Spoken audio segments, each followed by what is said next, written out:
Estimer les travaux de menuiserie intérieure. Donc, idem, celle-ci, 7 heures. Donc, elle est découpée en plusieurs parties, hein, je dirais, comme les autres séances de cette séquence-là. Donc, vous avez tout d'abord les portes intérieures, hein, portes intérieures, avec les appuis techniques qui s'y rapportent, un question-réponse toujours pareil qui dépend du DTU 36.2, donc qui vous permet de comprendre le DTU 36.2 d'une manière plus facile. Voilà.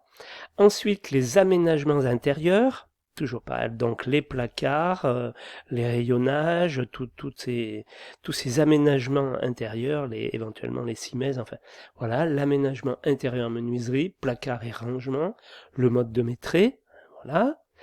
Ensuite, les parquets. Alors, les parquets, par contre, c'est un peu plus technique. Hein, donc, vous verrez qu'il y a plusieurs types de parquets. Donc, j'ai fait des questions-réponses par rapport au DTU, toujours pareil. Les parquets à clouer, les parquets flottants, les parquets collés. Donc, ça, c'est dans le DTU 51. Vous avez les DTU ici. Et puis on va dire ce que j'ai fait en question-réponse. C'est un résumé, mais c'est pareil, c'est quelque chose qui peut vous être précieux parce que c'est l'essentiel de chaque DTU et on va dire d'une manière plus accessible avec plus d'images et plus de facilité pour s'y retrouver. Le mode de maîtrise vis-à-vis des parquets.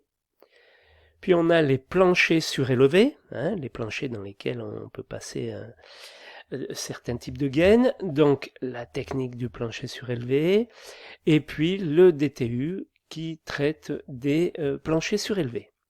Ensuite, les plattelages extérieurs, hein, les terrasses bois, principalement, hein. Il y a un DTU là-dessus, le DTU 51.4, donc je vous ai fait de la même manière. Un question-réponse là-dessus. Il y a une explication du DTU aussi. C'est assez technique, hein. Ça, vous verrez, c'est quand même assez technique. Sinon, bon, les classes d'emploi du bois, hein, quand on fait des ouvrages en bois, la première question à se poser, c'est dans quel environnement.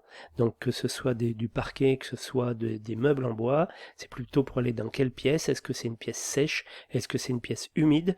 Et en fonction de l'humidité de la pièce et je veux dire, si c'est souvent humide ou toujours humide, on va utiliser tel ou tel type de bois. Hein, voilà.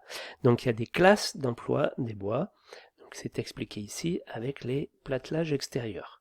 Voilà, et lorsque vous avez fait ça, il y a l'étude de cas sur la méniane comme d'habitude. Voilà, et lorsque vous avez fait ça, la séance est terminée.